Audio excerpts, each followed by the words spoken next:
Live on YouTube, it's the Chromaniacs post-match show after SDFC takes a 2-0 lead over LAFC into the late minutes, only to concede not once but twice, including finally in the 104th minute for a 2-2 draw that very much feels like another loss, even though it's not.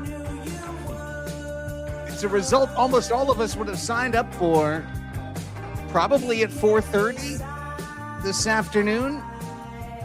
And yet now it feels like an absolute gut punch. A reminder that soccer, sometimes great, sometimes shit.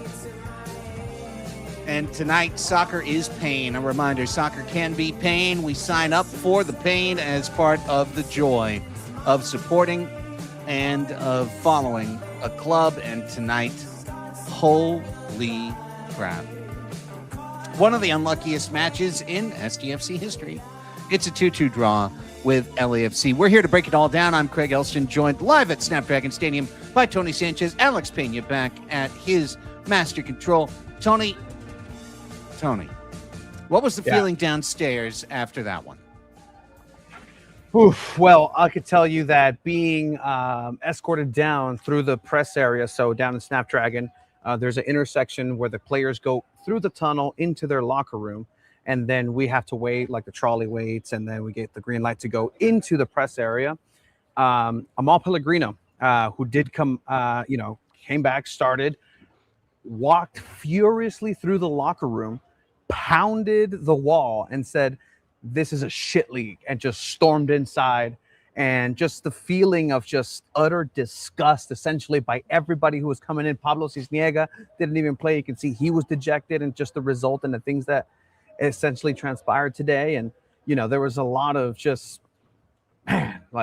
disheartening looks all around when it comes to San Diego FC players. And, that just kind of set the tone for what was. And we'll listen to the post-match sound from Mike Ibarra, Anibal Godoy, and Marcus Invarson, who, and I think I was asked, like, oh man, get Mikey, what are you going to ask him? It's not about that. Like, at the end of the day, I predicted a 2-2, and it's these baby steps that San Diego FC took today that, I don't care if it's LAFC A, B, C, or D, your team went back and looked like the San Diego FC of old, even if it was for about 80 minutes.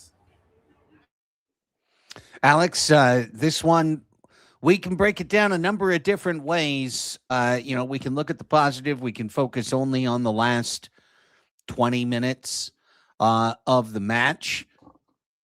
But holy cow. I mean, honestly, for the longest time, it looked like this was going to be such an affirming night for this franchise. Yeah, and it was really. I think a lot of people predicted a complete blowout, and it being like a 5-0 game for LAFC, but no, San Diego FC showed some fight, and Barton had a great game, had a brace for himself, and it's just always right now. It's just the last few minutes with this team. They have to be able to close this game out, and they're just showing that they just can't do that right now with the circumstances. The players on the field, they just have to figure this out, because you can't be just giving up points late in the game, and you just gave up another two right there, and it's a shame, but it is a step in the right direction, as Tony was saying. So I got to look at this as, hey, and Barton had a great game, and the players that we have are good enough to beat LAFC. There's lots of places we can go, but I want to start by focusing in on what I thought was the tragic turning point of the match from San Diego's perspective. Because after 3 clean sheets to start his career, Duran Ferri had conceded 20 goals over 8 matches. The defense had looked progressively worse and less confident match over match over match, maybe took a baby step forward against Houston, but then at the end, it was all over the place to allow the Dynamo to score. And then CJ Dos Santos, who was out of the lineup because he had made a brave dive in the box to prevent a scoring play and took a blow to the face, which led to a concussion, which led to fractures, which led to surgery, which led to months out and then weeks of training to try and get back into the conversation, to try and get back into the argument for playing time. CJ Dos Santos gets back into the lineup. And I thought, and we can go through it. He didn't have to make a ton of huge saves, obviously. But I thought that the response, and sure, Bambino was back as well for the first 60 minutes of this game. Nevertheless, I thought that the club looked completely different. I thought that they were defending with so much more confidence that it just felt like a completely different group. I had no doubt in my mind they were going to see this win through. And then in the 95th minute of this game, Dos Santos is put in a precarious position at 2-1. He's put in a position where he has to make a choice. The choice is between true athletic bravery and caution. And he makes the choice to be brave, to get down low, to dive into the mix, to make a critical save. And he does it. And in doing it, Denis Bouanga kicks him in the face, right through the mask. Blood flows. Probably another broken nose. God only knows what it is with CJ Dos Santos, who makes the brave play and gets 94th minute. There it is. Gets brutalized as a result. Over 5 minutes of stoppage as poor CJ is attended to right there, going down low to block Bouanga. That's a match-saving, win-saving dive. And then he takes the second foot in the face, right in the face. Has to come out. Poor Duran has to come in, ice cold. And what do you know? Like 4 minutes later, LAFC gets a corner and LAFC scores. And we could talk about maybe a handball and maybe it should never have scored. Maybe it should never have counted. But nonetheless, Hollingshead is there and beats Duran. And it's just an absolute what? It's an absolute kick in the face. It's a kick in the face for CJ literally, and it's a kick in the face metaphorically for every SDFC fan. Yeah, CJ was playing really well. That first goal he conceded, it was a tough angle. Like, how the hell did that thing go in? So I can't blame him for that one. But then he gets another kick in the face, and then I hate to say it, but it felt like Duran was coming in to concede that goal. It like a lot of the confidence just went down as soon as he came in, and I can't blame the guy. It just that's just how it felt. Like as soon as he came in, LAFC was gonna equalize, and we're gonna end up getting a draw, and I hate that about this sport. It everything was moving in that direction, and yeah, there could have been a handball.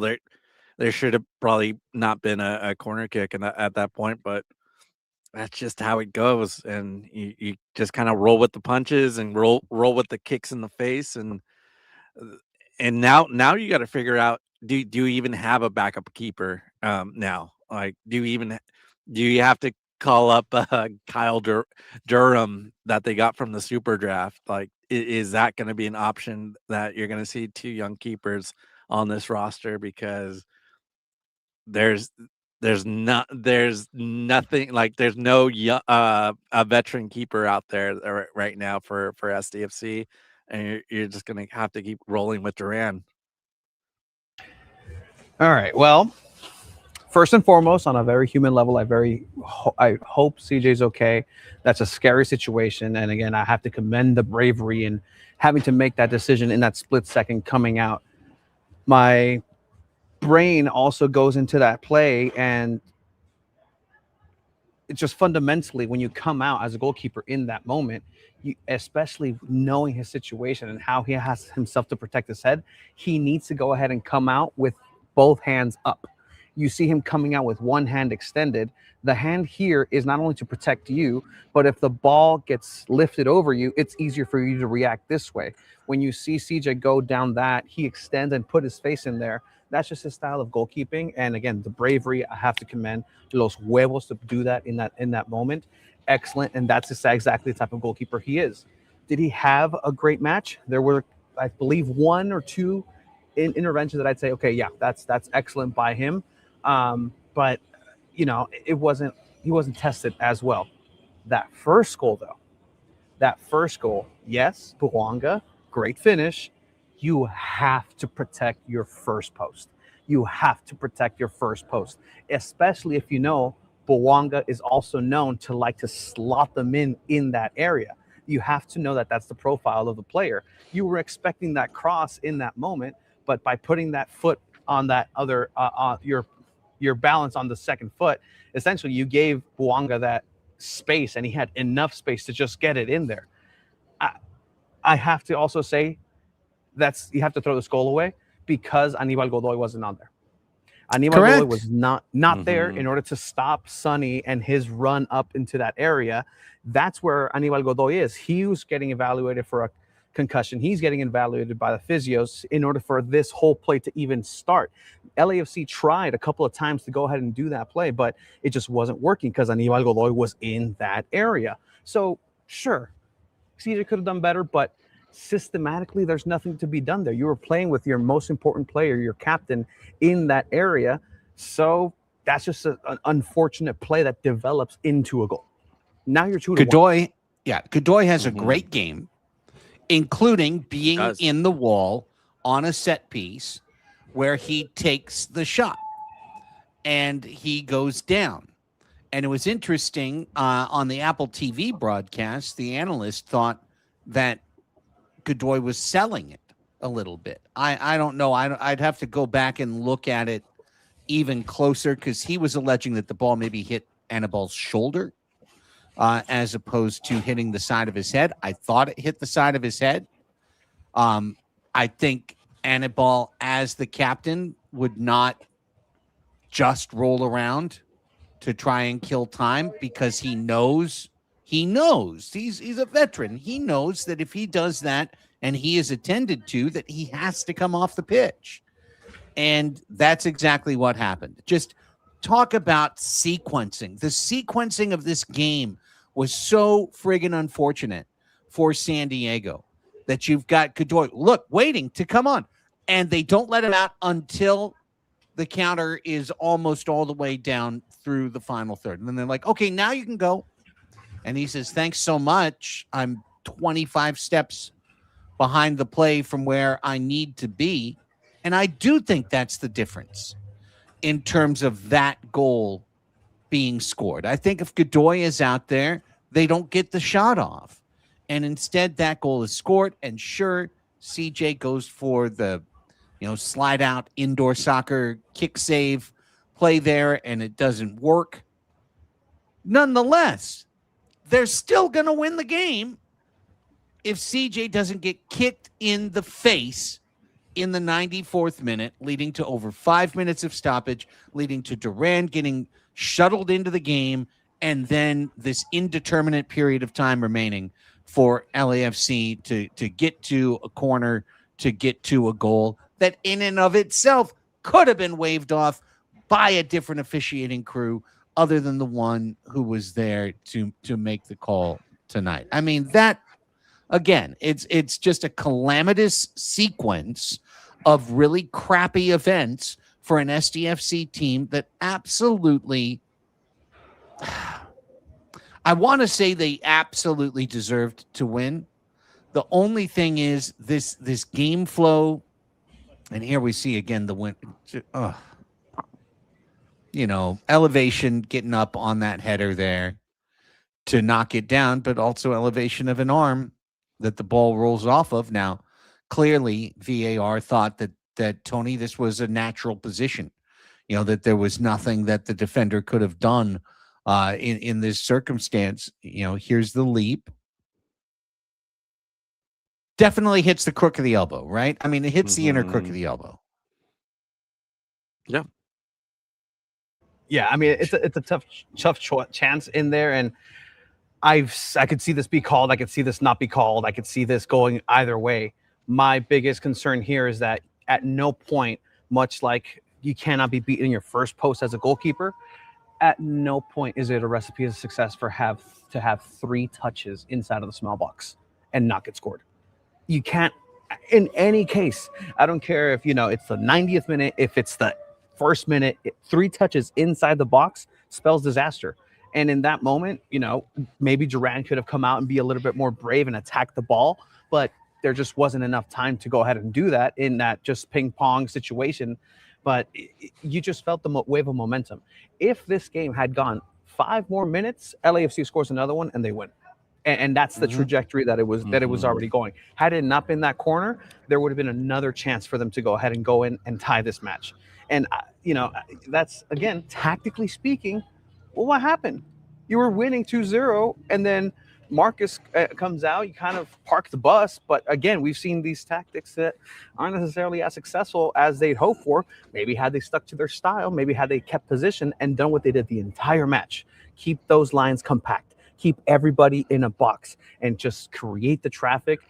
That was successful for 80 minutes. Granted, LAFC's first team is a little bit of a notch above right now in terms of San Diego FC's starting 11. You can see the quality there, right?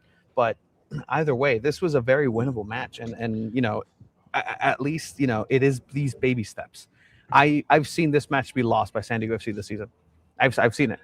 And so if all things considered, if they can get a full match, I'm not even going to say a full 90 because I don't know where they got 9 minutes from. I do not know where 9 minutes came into the added time, but you get scored on, injury happens, then that kind of that sequence, as you're saying, Craig, leads into a corner kick.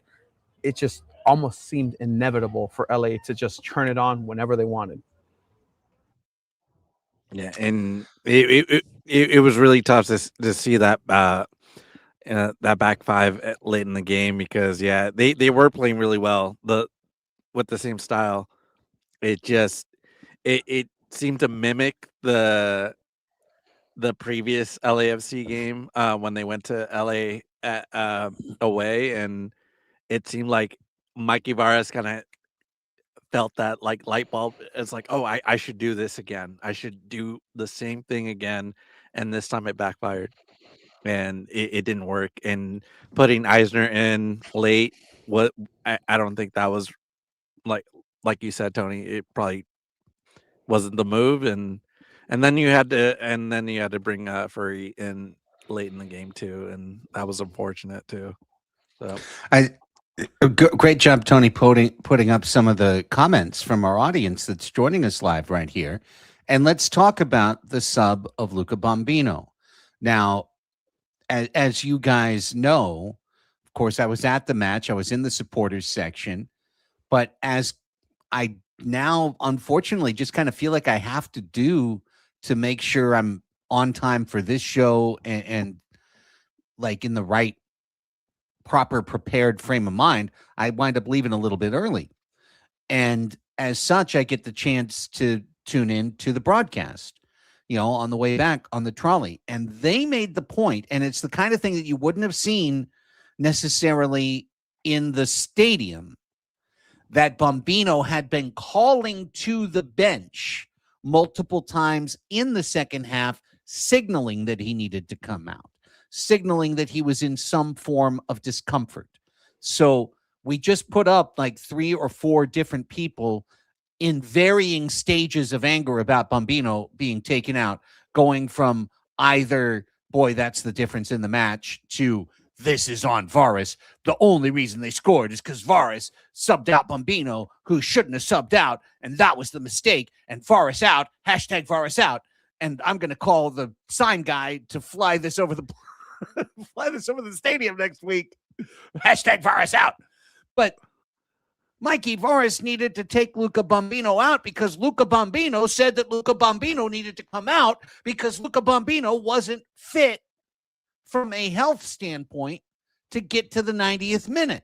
So I get the emotion of the moment, but guys, let's take this one and dismiss it.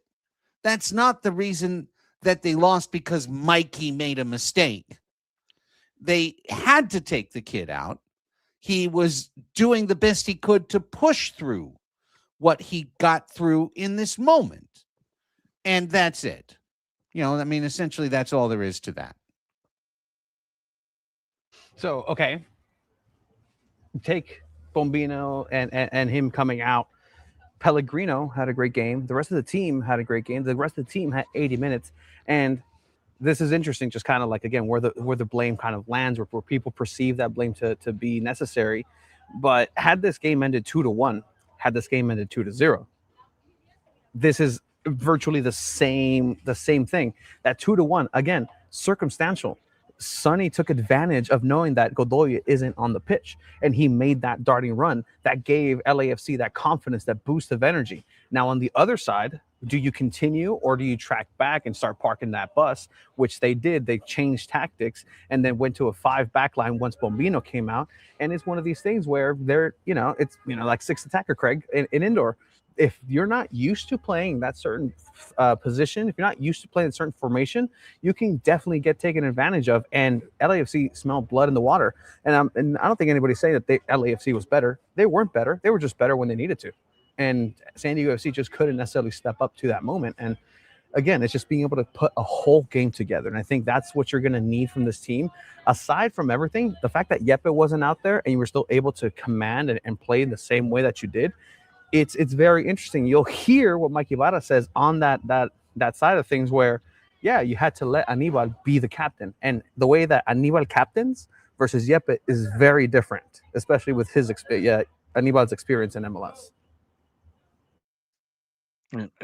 And look good. I mean, it really looked good from the just having Godoy out there, be the center person out there. And what I really enjoyed that, yeah, he was a little bit more physical and a little bit more demanding of the ball. And yeah, he kind of pushed the ball a little bit further.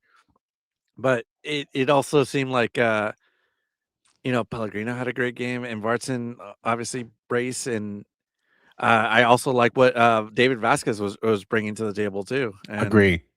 Oh man, it just seems like, compared to all the kids that are there, Vasquez is just growing a little bit more than Soma or Sue or anybody, Eisner, anybody out there. Like Vasquez can really take on and challenge some of these guys, and he's not afraid of doing that. So I'm kind of glad to be seeing that. Something that I thought Alvarado. Go ahead, Tony. Mm-hmm. No, I mean, you're right. Just the fact that these players are coming out and they're coming out with a chip on their shoulder. I mean, Oni came out striking and hitting the ball from outside the box from out of nowhere. There was a level of bravery that we haven't seen from SDFC. Again, to talk about positives. But, I mean, I'm seeing here in the chat like, hey, you want to see that flop from Sonny? It wasn't a flop. Anibal Godoy shields the ball and extends his arm. That's a foul. Then he gets hit in the head and his ear comes out, subsequent play, right? I mean, if we want to take this back, we can look at the detail. We can have the dissection of this game in that moment. Okay, cool. Then Anibal shouldn't have fouled Sonny in that moment. There was no need because McVay did a great play in shielding the ball and taking it away from him. And then you see Godoy try to come in and extend his arm. The moment you extend that arm into this area, it's going to be a foul. Mm-hmm.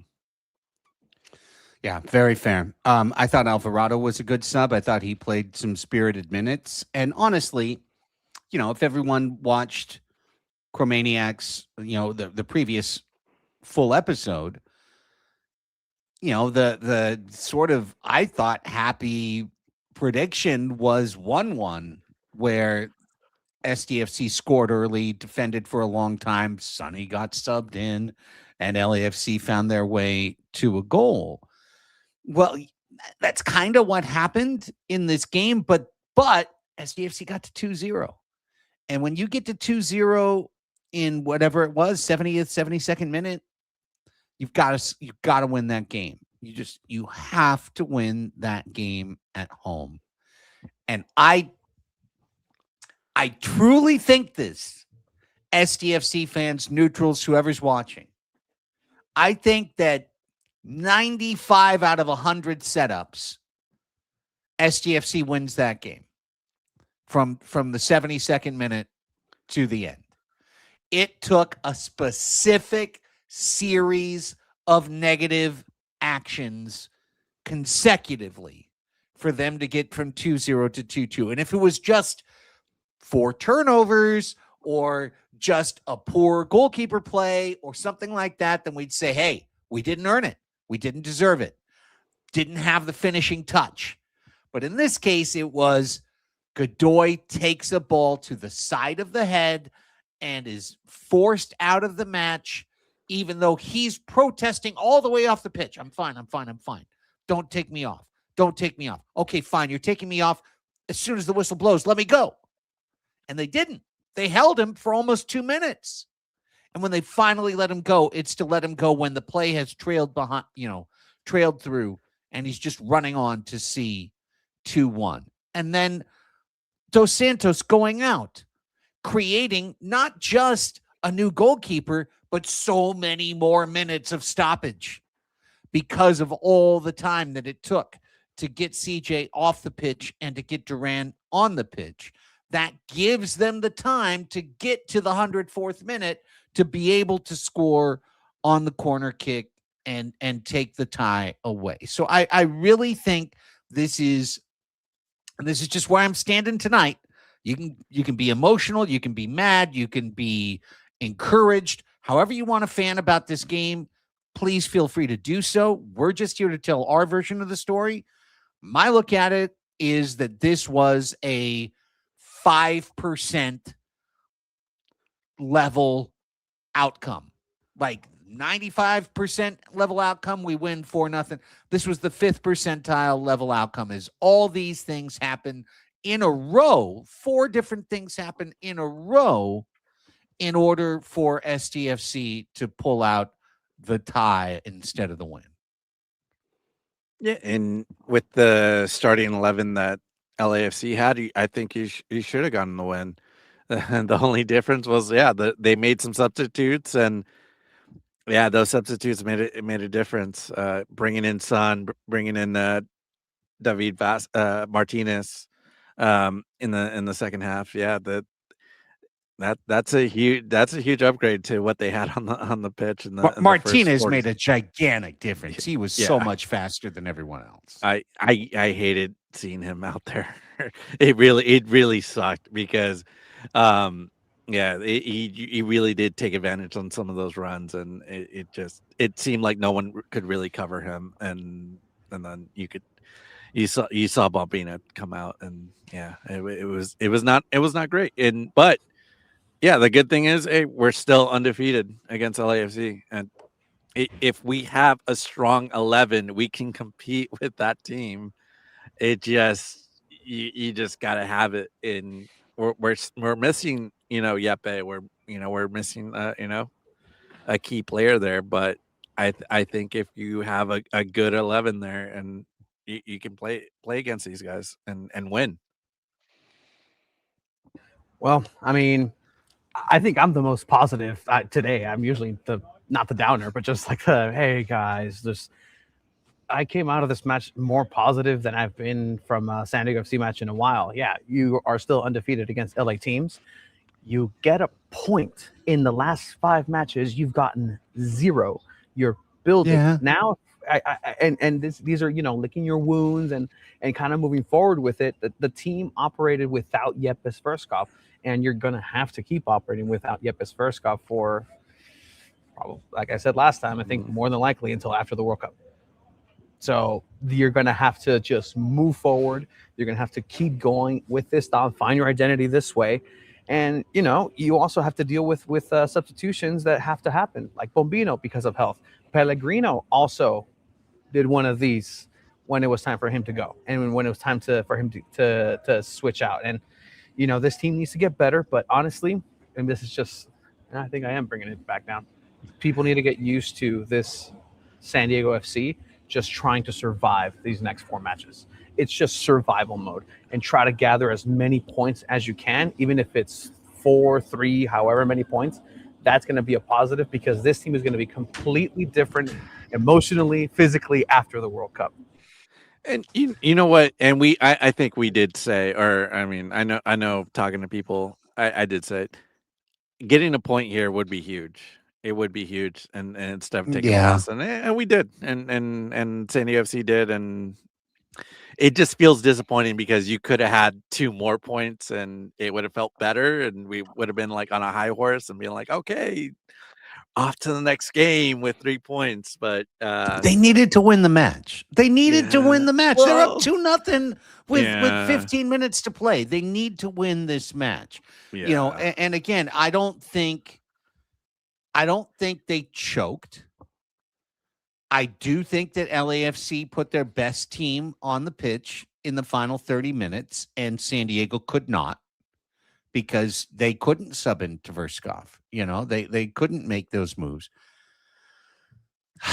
The thing that's just got me so damn frustrated right now is not with the play of the team or the result. It's that and again, I could be overstating this, but to me, Dos Santos coming back was so huge for this team. Having a veteran in the back, not having a 19-year-old kid, bless him, someday he's going to be great. This, in my opinion, me parece, okay? They don't trust Duran. The players. They would say that they do. They would say into a mic that they do. But the confidence level that I saw tonight, and you could attribute it simply to it's LAFC. It's 32,000 in the stadium. It's a big game, and so everybody came to play. But what I've seen for the previous 5 matches, and really the previous 6, 7, 8 matches, was a defense getting collectively increasingly less confident in their ability to get out of the back, in their ability to not turn the ball over, in their ability to defend in the final third, and to make the critical intervention, to make the critical stop. I felt like this entire group was just waning in confidence, down, further down. CJ came back further up. All of a sudden was like, oh, yes, now I remember who we can be. And I'm really afraid, guys, that Dos Santos is out for another extended period of time. I hope it's not the case, but when you spend months rehabbing facial fractures, and then the result of your very first match back is getting kicked full strength in the face and having blood pouring out and being asked to take out of the game, I'm worried that we don't see him until well after the World Cup, that Cisniega is down and out with his injury, and that we're back on the Duran train, and I hope it works out eventually. But that's, again, this is my personal, you guys can tell me I'm full of it. This is my personal despair. I thought Dos Santos was making a gigantic difference, and that's what I was going to hang my hat on going into the next game. Was we've got Dos Santos now. I feel like we're in a much stronger position. I feel better going into Lumen Field than I could have, even though 2-0 became 2-1 or became 2-2. But instead, Dos Santos is out, and now I'm going like, are we going to be able to handle this now? I don't know. I mean, the center back play looked a little bit better with CJ there, and they got a lot more clearances, and it felt like a more synchronized, display than it was before. But I think you could tell us a little bit more, Tony. Like, is it just that? Is it just having more confidence in your goalkeeper when you're like those type of players, right? Center backs they're playing there. They feel like they don't have to, they have confidence that, hey, the guy behind me can get the ball, but are they, do they have that same confidence with Duran Furry? I think it's just a different way of coming out, and I think Duran Furry has the ball under his foot much more than CJ Dos Santos has. Where CJ has good distribution, there's an added layer too with CJ distributing with his left a lot more, and it might be something minor, but the fact that he can go ahead and open up play towards his left, his preferred foot, or he can go ahead and just switch it over and start over on the right side with Verhoeven or usually McVeigh in that area, does make a huge difference, because then you start to build off of that right side, something that is definitely needed to do to get Dreyer activated. And so I will give CJ that. Just that minor detail definitely helps in that moment. It's hard for me to say that the team doesn't necessarily trust, or there's a confidence downgrade with Duran Furry there, but it's one of these things, because we really haven't seen Bombino and the full back line with Duran Furry as well. So the adding of Bombino, I think, just is that enough of a variable for me to just say, had Duran been there for the 90 minutes, would the same game would have gone in the direction that it did, because CJ wasn't necessarily tested. I didn't see something that either one of the three goalkeepers necessarily are able to do outside of Cisniega. Cisniega would have lost it with his foot a couple times. But even CJ in the second half did lose it and had just a bad clearance. And you kind of saw like those moments of like, okay, he's a little bit rusty. But I mean, I don't think tonight's result came down to the goalkeeper in that much. It was just a team aspect that just let things happen and just kind of disintegrated. And I think this is just collapse FC right now. They can't get a full game in it. And whether they collapse in the first half and then everybody else in the second half is like, all right, we feel bad, let's take the foot off the pedal. And then SDFC has a better second half, sure. Or they play well in the first half. They play well coming out of the break, but then they just break down. And I think that's now where San Diego FC's rivals are taking note too. Just wait it out. Just wait it out. You knew LAFC was going to go ahead and have Sonny in the back pocket saying, okay, if this game is attainable, we're going to activate him. If it's not and they're winning, we'll hold them off, save everybody for Toluca, give them 10 minutes out there so they get some legs underneath them. But this again, it's not the end of the world. It's not what people want to see. It's not the point that people want to see. They wanted 3. They came out and people responded because it's LA. The stadium was much more packed than it was last game. So you have to take those steps. And I hate being that person just because I like victories. I like seeing positive. I like seeing good soccer. There was good soccer played by SDFC for 80 minutes. Mm-hmm. And we haven't seen 80 minutes of good soccer from SDFC in a while. And they were Yepeles. That's another feather in the cap. Moving on to Seattle, away, I think it's going to come back to reality unless this team is able to find some consistency in what they did today. Let's start to get to our post-match sound, exclusively collected by Tony and SanDiego.Futbol. And let's start off with Mikey Varas, the spokesperson for this club. He had a lot of good things to say on Thursday. The team did build on the performance of the last couple of matches to get to a much better place today. And in the end, the win slipped through their fingers. It has to be an incredibly frustrating feeling for Mikey to have to come out and put a good spin on something where he was probably kicking, his office walls as well. Here's Mikey.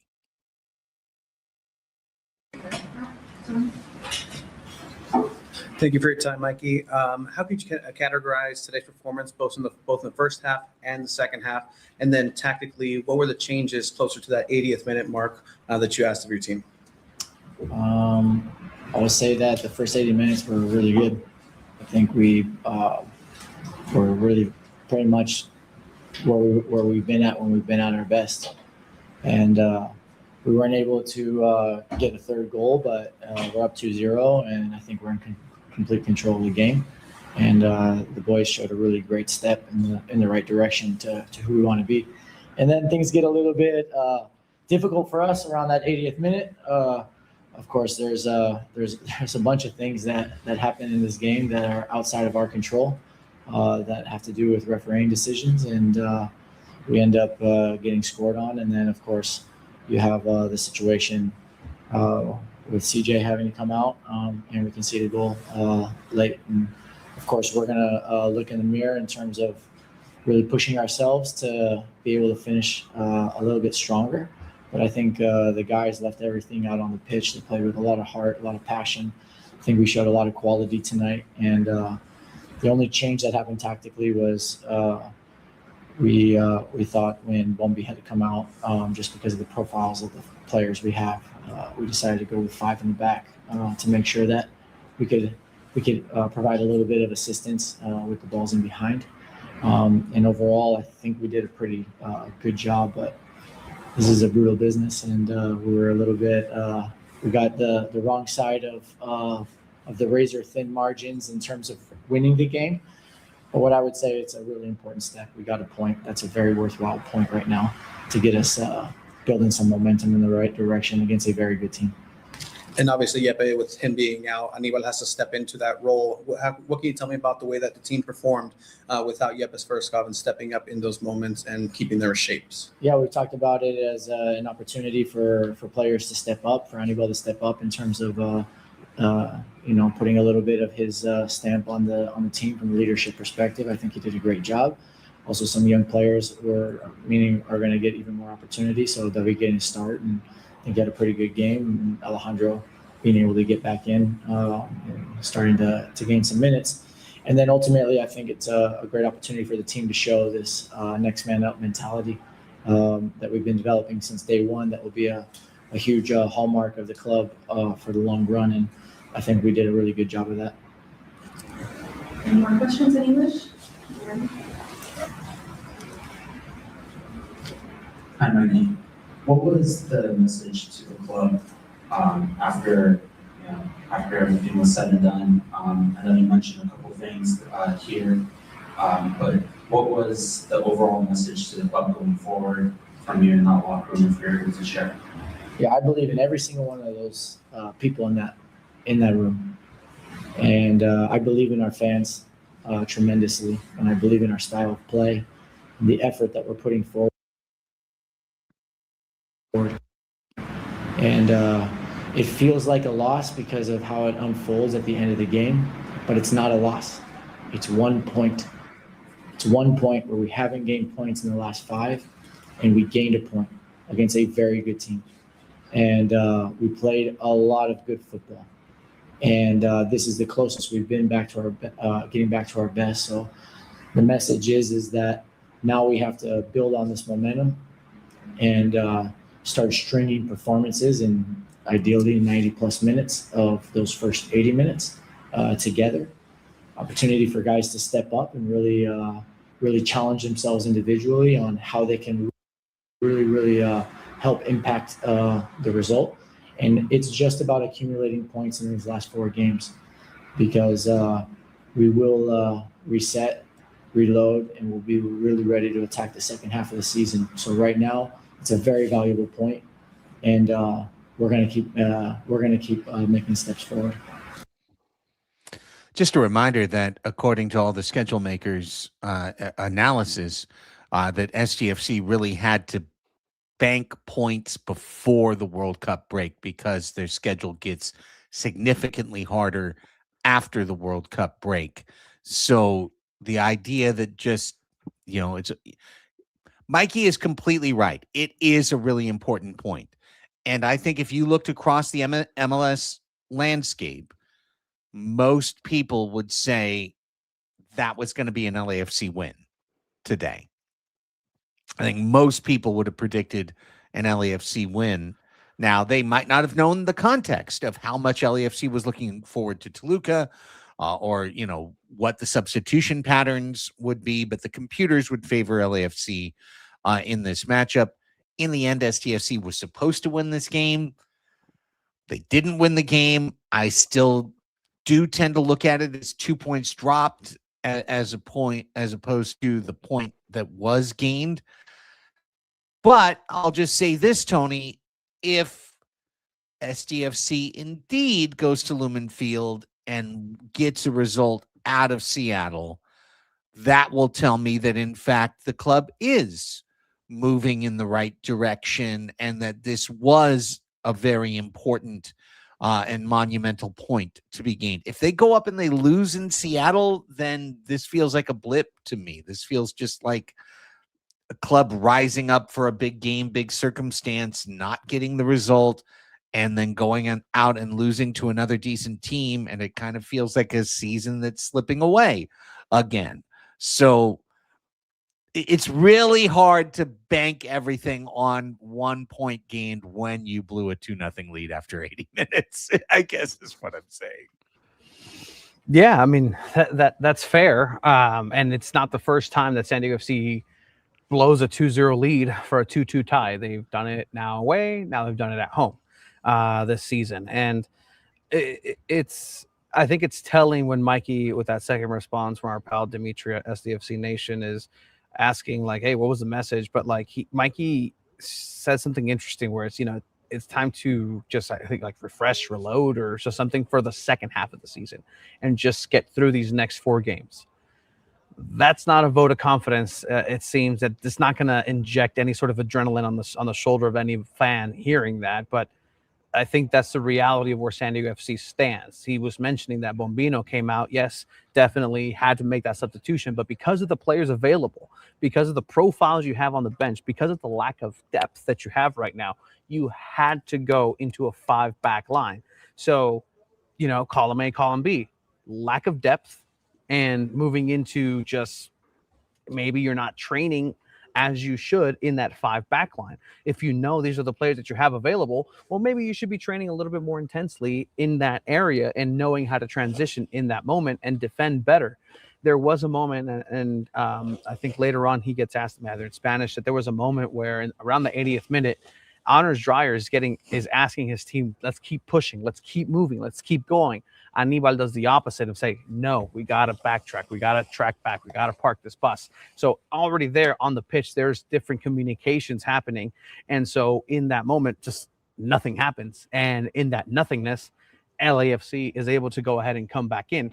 They had their B team. Yeah, they subbed in some starters for sure, but this wasn't the strongest LAFC that you could have faced. Had you faced LAFC that faced Toluca on midweek, this would be a different podcast, and we'd be like, okay, yeah, we saw SanDiego FC really kind of play a great team and get the result and lose. Again, not saying it's the best to just get 1 point out of it, no, but because of the trajectory of SanDiego FC and where they've been, this is like rain in the desert. They have 4 matches remaining. What do you think results wise? How many points are they going to get out of those 4 points? It's away at Sounders, home with Austin, Cincinnati at home, and Vancouver at home. 4. Wow, boy. Whoa, 4. Oh, Jesus. 4. That's really not enough, mate. That's not good. And that's against Austin. That's 3 against bad. Austin and digging 1 tie out of somewhere. Yeah. That's probably not going to make the playoffs. Just flat out. It's going to make it pretty hard to make the playoffs. Not to say that it's going to be over. It's going to be pretty hard to make the playoffs if you get through those 4 games, 3 more home matches, and you wind up with just 1 dub out of it. Ugh. Ooh. But where they are right now, I mean, I'm straight up. On Thursday's show, if you told me that they lost 10 in a row going into the break, I would have said, maybe. Team's kind of in free fall right now. Then they really, I thought, drew a line in the sand tonight.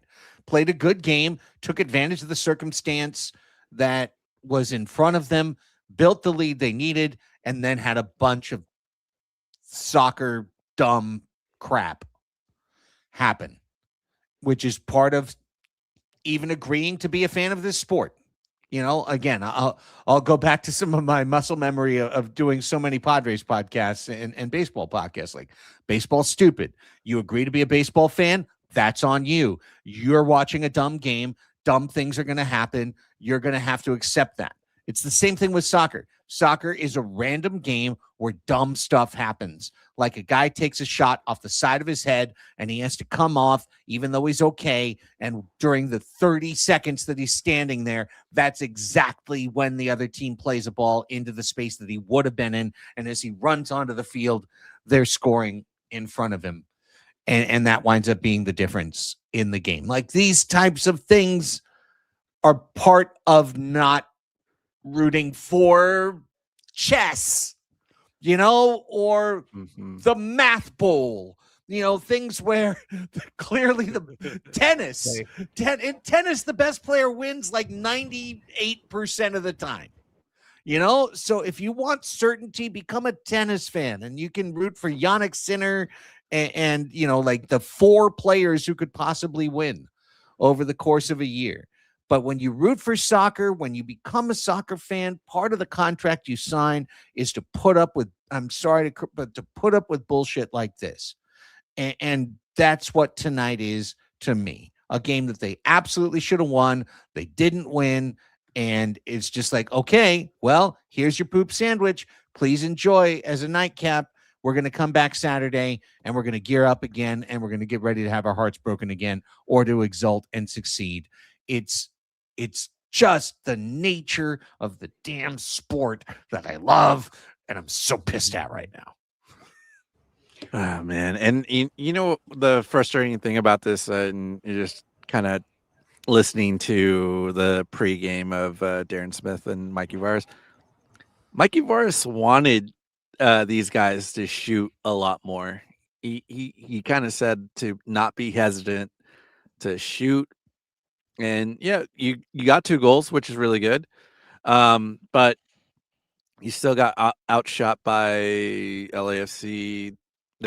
They still had more shots on target, and it didn't on that standpoint, it didn't feel the same. It still felt like the same what they have been doing in the last few weeks, and they got a result out of it. But it kind of seems like Mikey Varas wants to let these guys loose a little bit and shoot more, but they're still not doing it. So it's a little bit frustrating that we're still not getting the shots and the XG and everything that comes with it. It's still not going up either. So I'm getting a little frustrated with that part of the game too. With all that said, I still think they're going to make playoffs.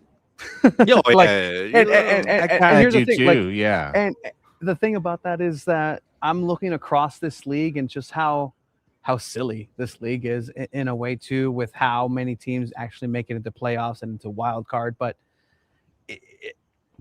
it'd be different, I think, and it's beneficial for the team to be going through this now.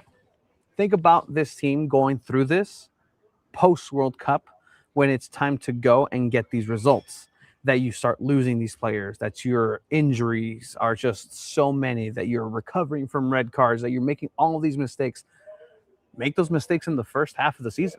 If you make them in the second half, when there's really no chance to go ahead and make a playoff push, now it's a different, situation that you're dealing with. Look at Philadelphia Union, man. They won the Supporters Shield last year and they're dead last in the East. Like, this is just a wild league that it just kind of, it allows for parity, sure, but it allows for not so great teams to make that push and then figure it out because it's such a long break. And this is going to be the second wonky year for this team. First year, inaugural season. Second year, World Cup break. Third year, sprint season. Fourth year, new schedule. So that's just the reality that this team is going to have to deal with long-term as well. I do think after the World Cup, this team will kind of find their bearings and kind of get those results once again, because that's when other teams are usually breaking down. The injuries, the important minutes, the summer months aren't going to be there for a lot of these teams. But it's a matter now, because we're hearing it from Mikey. They're going to come back after the World Cup ready to go. Okay, that's the benefit of the doubt that he's asking everybody who's following this team. After the World Cup, It's going to be a different team. They're going to be ready to go. And if they're not, I'll say, Mikey hot seat then, but not now. And you know what, Tony? And real quick, Greg. I think that's a No, really it's good fine. question. That's a good question for our special friend that we might have on Thursday. To ask is how are these teams gonna kind of like fix their rosters heading into the second half of the schedule, because you know there's still lots of games to play. A lot of these teams can make different moves, and obviously SanDiego.FC is one of them. But um, it's really hard to see that. Are all the teams going to make moves to try to improve, or are there special circumstances that teams are just going to look towards the future and just play academy kids and just gonna work that out, right? There's 19 games, 57 points available. There's still lots to do. I mean, there's lots of points out there. The final, I just double checked to look it up. The final match of the regular season at home is the first week of November, Yeah, guys. November. I It's looked the it up first too. weekend of May. It's the first weekend of May. So honestly, I feel you, SDFC fans, your passion, your anger right now, the frustration of 9 consecutive matches across all competitions where the club hasn't won, and to have a 5-match MLS losing streak and to be up nothing in the 80th minute and to come away with a tie here tonight, it's damn frustrating. I think we've elucidated that over the course of almost an hour of the show. I think we've made that pretty clear how frustrating this is. But the militant, if you don't think Mikey should be fired, then you don't know soccer takes that I'm seeing in the chat are just ridiculous. I'm sorry. I'm sorry. And I get it. You're upset. I do. I understand. You're upset.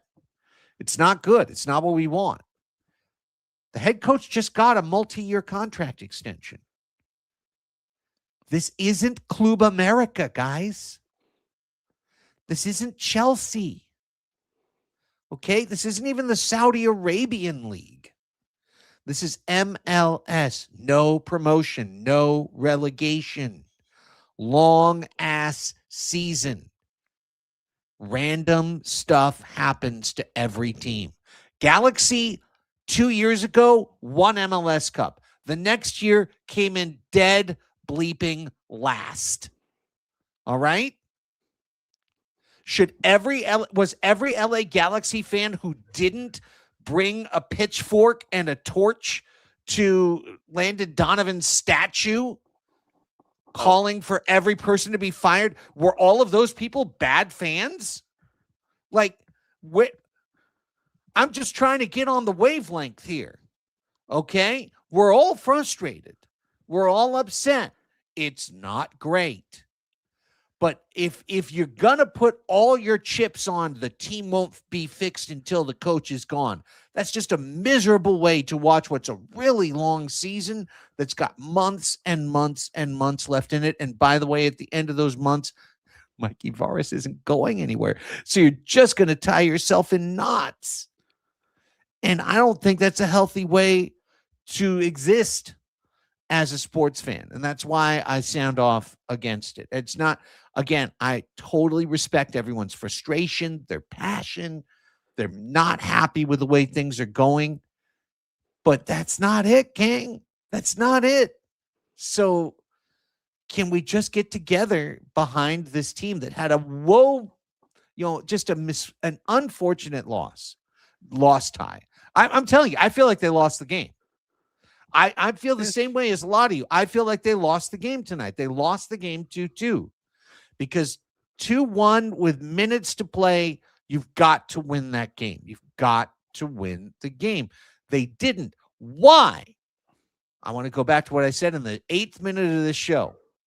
Dos Santos got kicked in the face. He came out, and LAFC found a goal 5 minutes later. And I don't think that's a coincidence. I just don't. I don't see it as a coincidence either. And that, like I said, we would have been happy before with a point. I'm happy with it. I'm okay with it, and hopefully they can just keep moving on and trying to build off of this, because they're going to have some tough matches. Sounders is next, and that's going to be the really tough match. And also, Greg, to kind of go on to your point, the Galaxy won the cup. They were during the losing season. Greg Vanney got an extension during a losing season. They did not see any reason to let go of him, and he's still the coach. So he's still there, and Mikey's still going to be there, and he's still going to do his thing and learn and figure this roster out. So it's not bad. Yeah, Tony. I was just saying, you guys want to hear from your captain for the next couple of games? No, let's please, as opposed to the leaf blowers. Yeah, 100%. All right. Let's hear from Godoy. Builder, Anibal Godoy. We'll start with English questions. Here, Tony. Thank you for your time, Anibal. Could you take me through you as being essentially stepping up in the role where Yeppe was essentially has been on this entire time? What was that like for you today? And then what was your experience specifically in that first goal as you saw the team restart play and then have one player less, and what that experience was? I think it's a difficult time. I don't know what I say because I don't know too much about the rule. The referee, I think I speak with the referee, I feel great, and I don't want to go out. And after the referee start to put pressure, to me, like I have to go out, and I see other players sometimes in different games. When that happened, the players stay in the field, I don't know what happened with the referee right now against us, but this is what it is. We have to control what we can control. We cannot control this small thing, and we try to keep working every single day right now until we have a four game less before the break, from the World Cup. I think we have to keep working. And then how did you see your team be able to come back and maintain? Yeah, I think today, the first 80 minutes, I think we're doing really well. I think it's one of the best games we played so far in this year. I am really proud of the team. I think we can control the game a little bit more in the end, but I think we play against also really good team. LAFC have really good player, really good individual player, and sometimes you have to suffer, a little bit. But I don't know if the game have to finish with 9 minutes, because I don't feel during the game we have so many crazy stop. I don't know why the referee gives 9 minutes. I think it's too much. We have the problem with CJ, but that's it. I think when that problem happened, we have already played 5 minutes, for extra time, but it's what it is, Any other questions? That was a great interview. That was very enjoyable. Godoy, bull in the china shop in the press room. Fun stuff. Any thoughts, boys? Because I do want to hear from Marcus as well. No, you want to go straight into Marcus, Tony? Let's take a listen to Ingvartsen, who we haven't really talked about. The guy had a brace. He's been absolutely terrific. He's scored more goals at this point of the year than Chucky did at this point. You can't see that, Craig. What? Year? You're only going to piss off Chucky FC. Come, this. He's actually playing better, and who knows if he'd be able to play this way if 11 was on the floor. He might be the best player of the team. Seems like it was a really, really, really, really, really good signing by SDFC 2 years ago. Not a bad signing. Yeah. Seems like it really, really worked out. It's working out. Also, Marcus FC Marcus FC doesn't appear to have the juice that it needs to. There's not enough. I know. There's I'm sorry. At my meniscus hurt. Yeah, and they're losing more too, Craig. We're losing. Yeah, I get it. Yeah, Yeah. that's fine. Yeah, it's definitely all the goals Marcus scored. That's why they lost. Let's take a let's take a listen to Ingvartsen.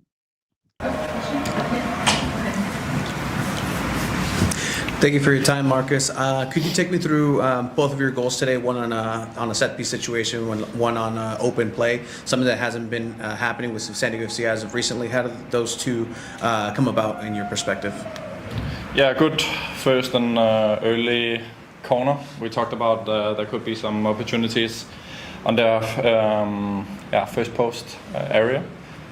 So I think it was a perfect ball, perfect execution in the box, blocking for each other. I was completely free getting in there. So very good start, and also, of course, at this moment it gave us a lot of confidence, starting to play our game really well and controlling everything. Very nice to get the second goal also.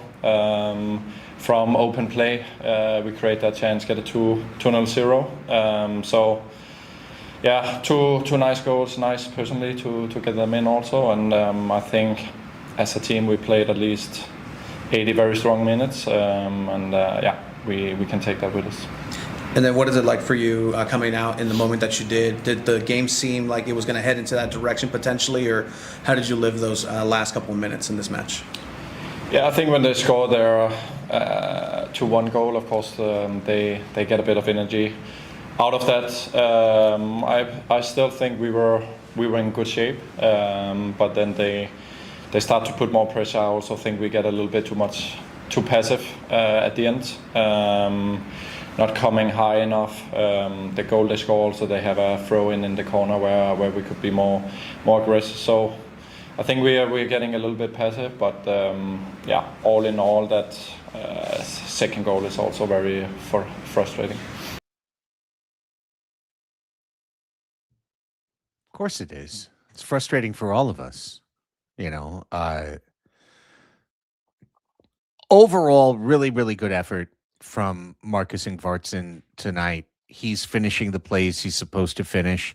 I see some of the chat commentary that well, he's a striker. He's supposed to score goals. Cool. Yeah. Well, sometimes you don't, do you? The finishing those is why you get paid the gigantic money.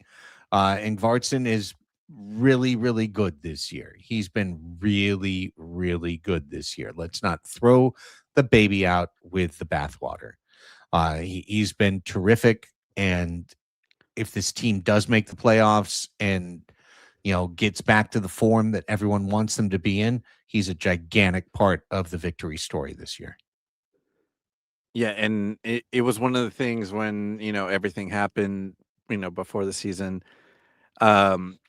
It was just the talk of who was going to receive those Andre Dreyer's passes. Well, Andre Dreyer gave those passes to Marcus Ingvartsen, and he finished those and got 2 assists out of it. And that's the thing. He's posting, he's putting up the production that was lost, right?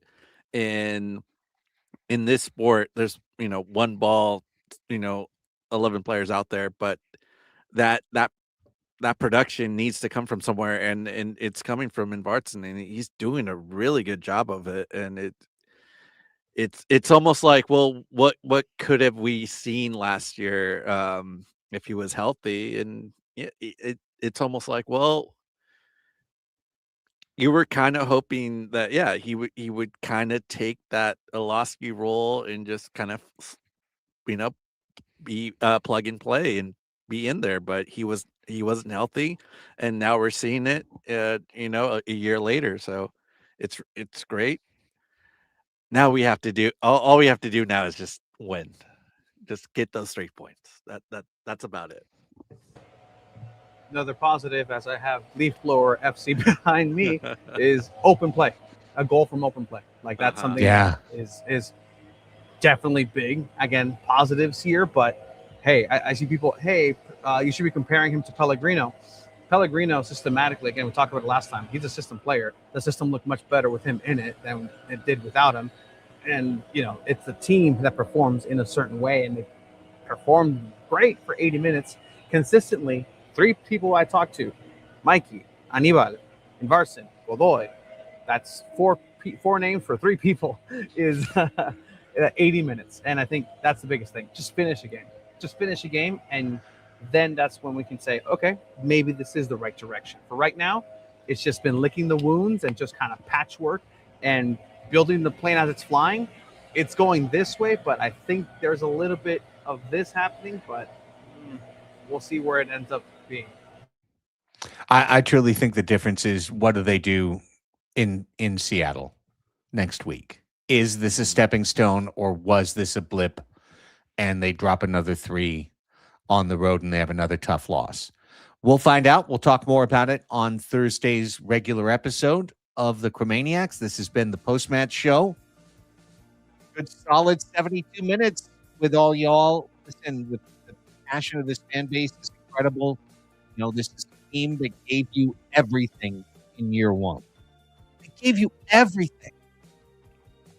You had basically 0 speed bumps in year 1, other than Chucky being taken off the club. And then the team went on a crazy run to the Western Conference Finals, so even that wasn't a thing. All of the adversity that you were supposed to take in year 1, you're taking here in year 2. And no matter what, we're still here to talk about it, and we'll still be here to talk about it. Win, lose, and draw.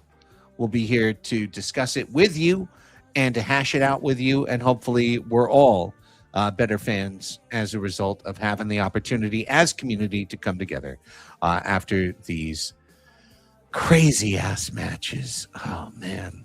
I hadn't really ever cursed on Chromaniacs. I think I said like 4 different versions of the S word here today. Is that even still a curse anyway?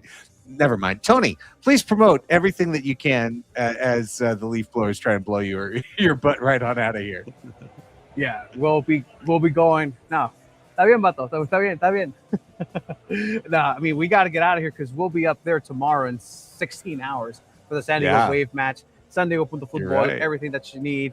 The full media availability. We'll have coverage for Wave, SDFC, 2 balls and a mic on Monday. Everything over at SanDiego.Futbol. You're already here. Subscribe, hit the like button. It turned into a soccer ball.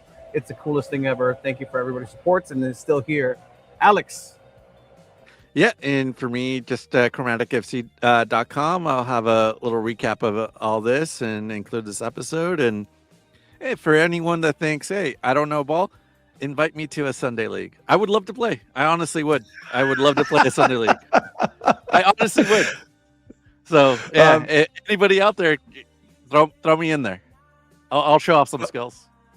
Here's what I'll promote for you guys on the PA mic. They're at Snapdragon Stadium tomorrow afternoon, as Tony just alluded, for San Diego Wave against Bay FC. Hoping for a big dub there with all the Brazilians finding the back of the net once again. And when the match is over tomorrow, I'm not going to be driving home.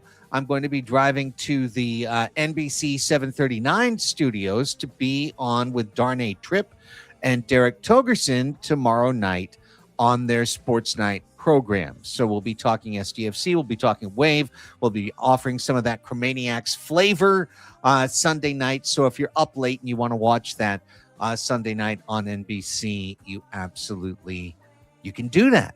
You can do that.